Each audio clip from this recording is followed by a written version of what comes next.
Hey, what's going on out there? Welcome to Let's Talk About Adoption and Foster Care. I'm your host, Kevin B., better known as Skeeter, and I have a co-host here, Patricia Spencer, Arizona, retired vet, all that. But anyway, before we get to her, because this show is going to be off the rocks, we're going to give a shout out to Cassandra Harmon. Her book is called The Power of a Woman's Wardrobe. It basically talks about wardrobe of her experiences that she has as a woman. You know, back in the day, folks always, had this thing how women should be and how they should talk, how they act, how they dress, and so on and so on. She dresses a lot of that stuff in poems and scriptures and a lot of good stuff in that book. I don't want to tell you the book. I read it. It's it's inspirational. It could be for men and women, but I just want to give a shout out. If you go to my website, Live My Shadows, www.livingmyshadow.org, and just go down and hit book, and you'll see the link to where you can purchase a book. All right, back to Miss Patricia Spencer. I tell you.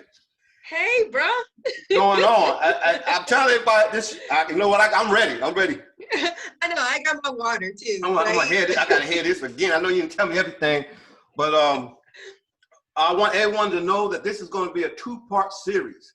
The name of this episode is episode 18. We don't want to use too much profanity, so we put a little asterisk there for the we really don't talk like that. We veterans, but we just trying to be nice. But like I said, it's going to be a two-part series. This is the first part. I'm telling you, there's a lot of twists, turns, curves, up, down, like a roller coaster. When she told me this story, and she didn't tell me everything. Oh my God, I was like, we got to have you on. We got to have you on. Let me, it's good, bad, ugly, in between. I tell you, foster care of children, adults, and adoptees, I'm telling you, we have a life that's like no other life. And we're some of the strongest people on earth. But anyway, I don't want to hold up the show. Go ahead, Pat, tell your story. Hey, you know what? I just want to say thank you for having me come on this show, because let me just tell you, people have said for as long as I've been alive that I ought to write a book. But I'm telling you what we about to talk about right now. I'm following your footsteps. Will you help me? Will you help me write a book about this? Because this is off the chain. This is crazy. It is crazy. I mean, yes, you need to. I don't see how we're gonna do it in 2 shows, but we're gonna do it. But we're gonna do it. We're gonna do it. But yeah, you definitely need to write this book, because your story is very inspirational. It's moving and all that stuff, but it just shows the emotional roller coasters that one has go through when you're adopted. And how you persevere, even though I don't want to tell a story, but even though you wasn't even looking, but how things just come and bam, and you definitely got to write a book. You definitely got to write a book. I'm seriously thinking about it, because no, you don't have to think about it. You go ahead and do it. I got to be about it, right? You got to be about it. Go ahead and do it. You got to do it. We'll talk about that. Okay, all right. Well, back when I was adopted, just to kind of give a backstory and let people know what this is all about. I was adopted at 5 weeks old, so definitely a baby. And back when I was adopted, adoptions were closed. You just get to be that person's child. In my life, in my story, my parents had told me that because my parents both were in their second marriage, and my father had 2 daughters from his previous marriage, my mom was unable to have children because of medical reasons. So my parents decided that they wanted to adopt a little boy. Now, I know I don't look like a little boy, and I'm going to tell you why I'm here. So the story starts out with just, different. It just starts out different. So my parents decided that they wanted to adopt a little boy. And at that time, I'm originally from the Washington, D.C. area. I was born in D.C., Chocolate City. I was born in D.C. And at the time, my parents went to the hospital to look at what we now call border babies. My mother had me but she left me there at the hospital and didn't take me home with her. So I was free to be adopted. Mm-hmm. And my parents went there looking to adopt a little boy. And so they walked around in the room, and I don't know how many people, how many babies were in the room, but they walked around the room. And then my mother said to my father, did you find one that you want? And he pointed to me. And he said, I want that one. And my mom was like, that's not a boy. And he said, I didn't pick her. She picked me. He said, ever since I walked in this room, she has had her eyes on me. And so that's the one. So I was chosen. Now, I was a preemie. I was underweight, undernourished. My mom said, she looked at me and she thought, this one ain't gonna make it. It's not gonna make it. She said, but we're gonna take her. So they weren't prepared to take me home. They had to, leave and go get some clothes. The neighbors came and brought clothes and everything for me. My mom said I slept in a drawer. They put covers in a drawer for me so that I could have a place to sleep for that first night until they could, get a crib. Right. They didn't even bother to take pictures of me for over a month because they thought I wasn't going to make it. I had problems eating. Back then, Dr. Spock had a TV show, and he put on his show a formula that parents could make at home. And my mom said she was just sitting in her kitchen and she heard this come up on the television, and she made the formula, and that formula saved my life because it was the formula that I could tolerate because I was a preemie and I was sickly. So, when you think about a premature Black baby born in what was then a welfare hospital and abandoned at birth, man, I wasn't supposed to make it. I wasn't supposed to make it. Know what you but mean. I know you know. Yeah. I know you know.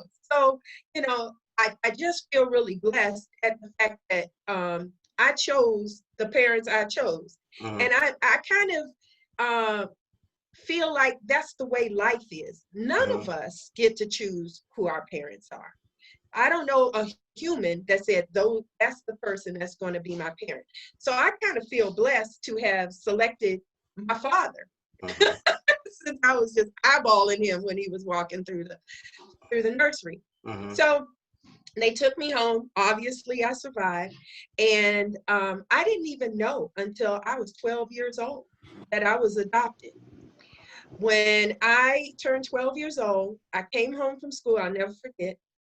I came home from school and I went to a private school, and all of my friends in my neighborhood were graduating to go from 6th to 7th grade. So I guess that's 12. Yeah, 12 years old. 12, yeah. So they were going from 6th to 7th grade, but it was a graduation for them in public school. But for me, my school went through the 8th grade. So we didn't have a graduation. So I came home, raised an only child because my 2 half-sisters are much older than me. They're old enough to be my parent. And so, young, but be my parent. Right. So, I got you. So, I came home and I told my mom, I want a new dress and I want to celebrate. I'm going to the 7th grade too, blah, blah, blah. And she was like, started crying. I got something to tell you.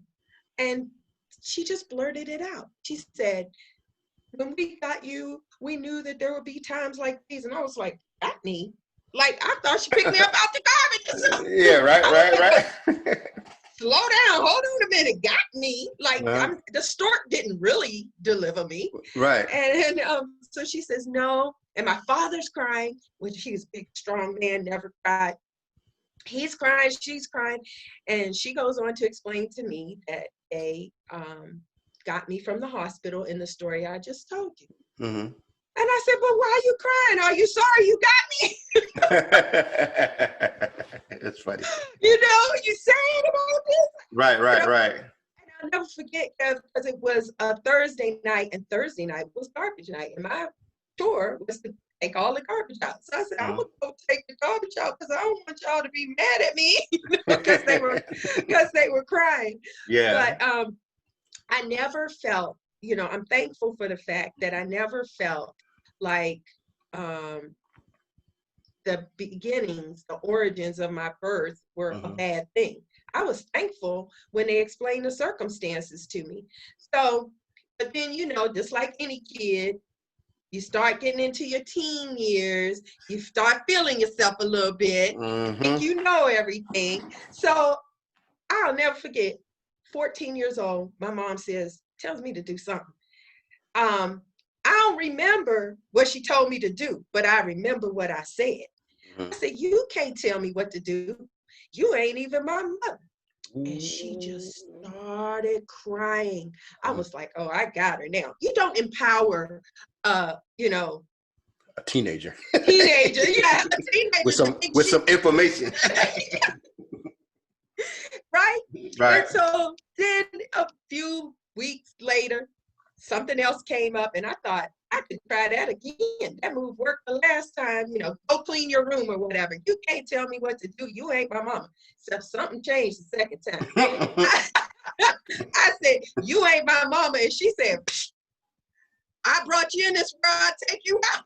I was like, I was thinking the same thing. You are my mama. Yeah, had to come back to your senses. I'm going to have to fix my position on this, right? But I think at that time, I was starting to feel like I recognized that I was adopted. I felt it. I knew it. And so it didn't make me, it didn't make me feel bad. It felt like it was another piece of me. There was some information, or I don't know what it was. So fast forward again, I go away to college, and now I'm an adult. I go to the doctor, and they ask me for my family history. So here's this second epiphany. I don't have that information. Because biologically, I know what, my adoptive parents, I know their history, but wait a minute, I don't know my own. And you never, up until that point, you never even thought about that. Never crossed my mind. Never crossed my. It might have had something to do with that pop in the mouth I got. I don't know. No, I'm just saying, you never thought that. I don't even know if I have heart disease because they're not my. It never crossed your mind until you actually had to go to a doctor or something. Boom, and then now this is another phase that you have to go through mentally. Exactly. Right. And the thing was, prior to that, I'd always gone to a pediatrician, gone with my mother. So the first time I had to go to the doctor by myself and I had to fill out this information, I was like, I don't even know what to say or do. So that sparked an interest in me, and I was like, I need to figure this out. So I called my mother and I said, do you have any information about me? And she said, I only have a name. I only have a name of your biological mother, and I don't know anything else. And so I started thinking about, what happens with medical situations? What if this little pinky finger gonna fall off when I turn 35? 34 is gonna be kind of bad. You know what I mean? So then I start thinking, I don't really know if I want to know, because the treatment for pinky fingers falling off is the same whether you knew it was coming or not. Right. So at that point, I made the decision. And remember, this was at a time when we didn't have the internet. The search wasn't going to be an easy thing. And so I thought, if I take care of my health, if I take care of myself, whatever's coming biologically, I'll probably be able to address it. And so I decided at that point that I was okay with being my parents' child. I never had thought about it except the medical part. And since nobody gets to pick their parents, I'm good.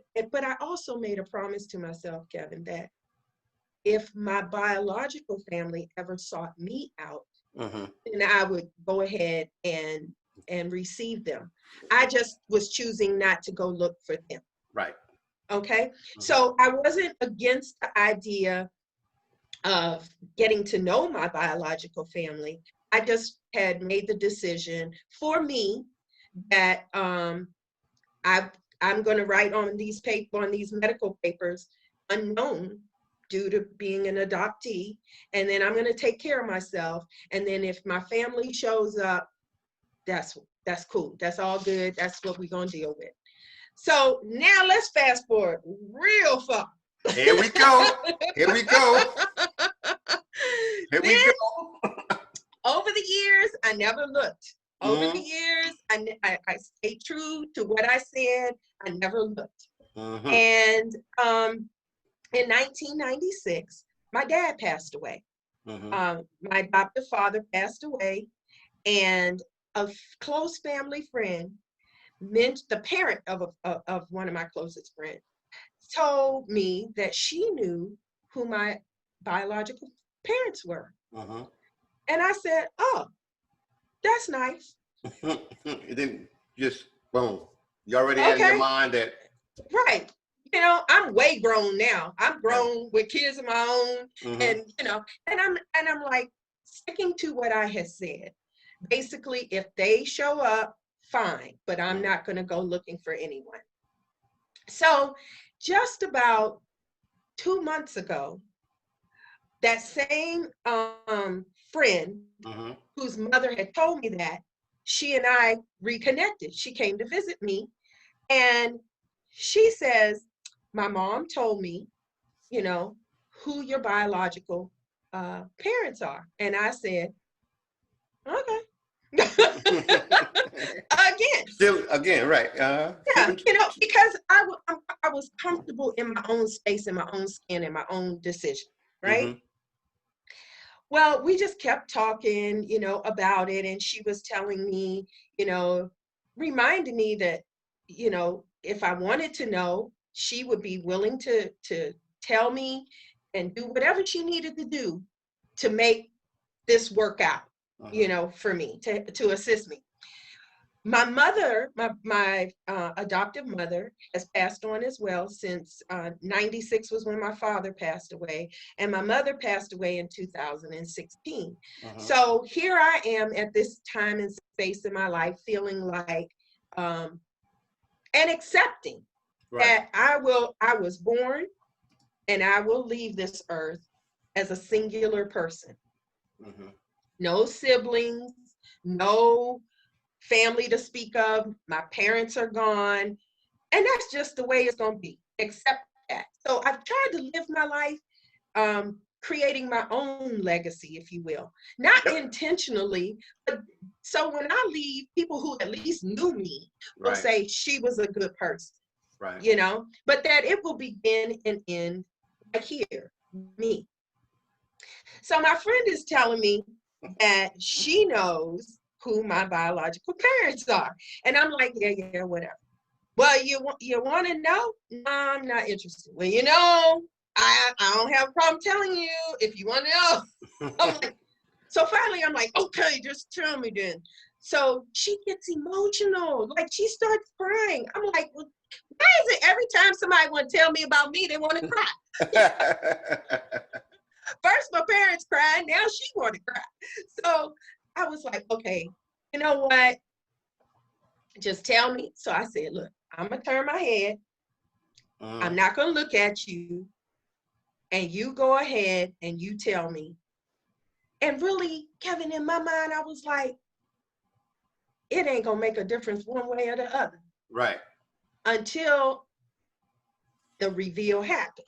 So she says, I said, let me tell you something before you tell me who my parents are. I said, I kind of always thought that my adoptive dad was my dad, but maybe not so much my mom being my mom.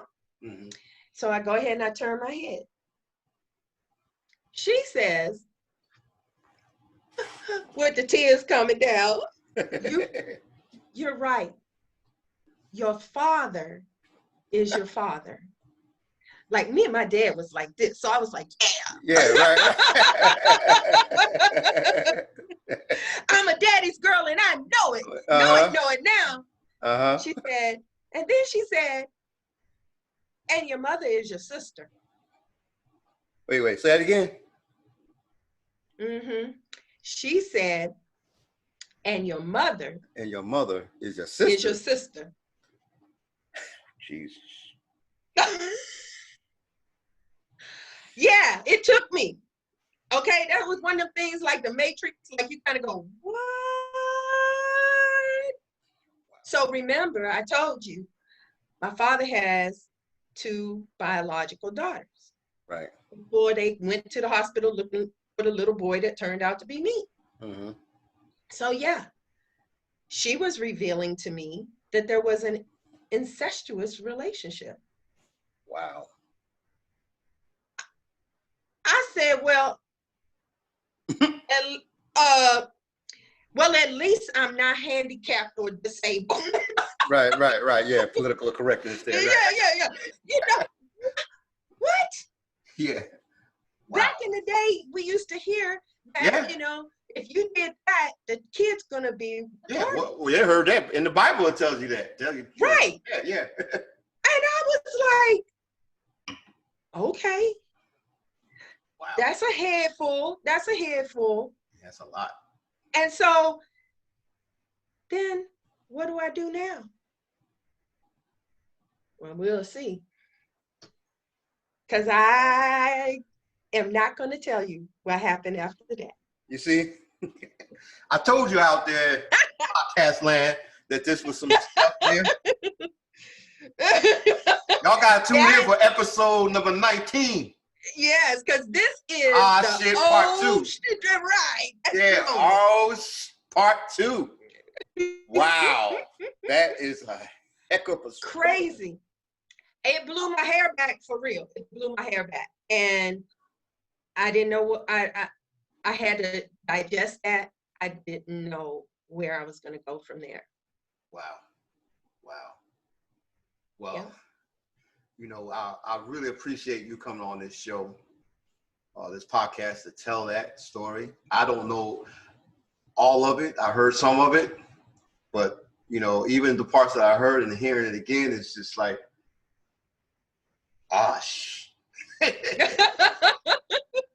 you know, It's funny because every adoptee has a different story. Really, no 2 stories are alike.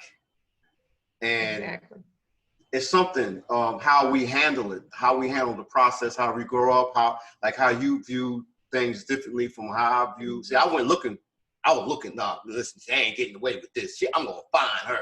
She's just not going to not have me. I'm going to find her. So I spent 56 years looking for her, and I found her when I turned 56. You know, so, you know, but you know, you're satisfied, and boom, bam. If they come, I got them. If not, I ain't looking for them. Everybody just does things a little differently, and that's what I try to present through the show, that the stories are different, but we all have that one thing in common of, you know, that mindset of being strong, and also the mindset of dealing with, you know, problems as an adoptee. A lot of people don't realize, you know, we have this trauma, even though we don't recognize it, but we have this trauma. We carry these things throughout life, you know, and even when, you know, you find your parents and stuff, you still have to deal with, you know, things that bother you, and, you know, the what ifs and stuff like that. But we are going to definitely. And, you know, go ahead, I'm sorry. You going to follow up with me? That's okay. Ain't no doubt. We definitely going to follow up with you. Like I said, we ain't doing another episode until you come on. So the next episode is going to be part 2 of Osh. You know, and hopefully it could be next week. There you go. Or the week after, whatever. We're going to go ahead and shoot that. Hey, I'm going to tell these people they need to tune in on this. This is good. I got some other people that I'm going to hook you up to where you can share your story. It's a beautiful story. But it's, wow. Woo! Yeah. Yeah. And you know, I'm not wanting people to think what you were talking about, trauma. Don't think that because my story is atypical, you know, the border baby part, and and then finding out this, you know, it was no crystal staircase. I just feel like for my way to handle it, my way to address it was to let it come to me.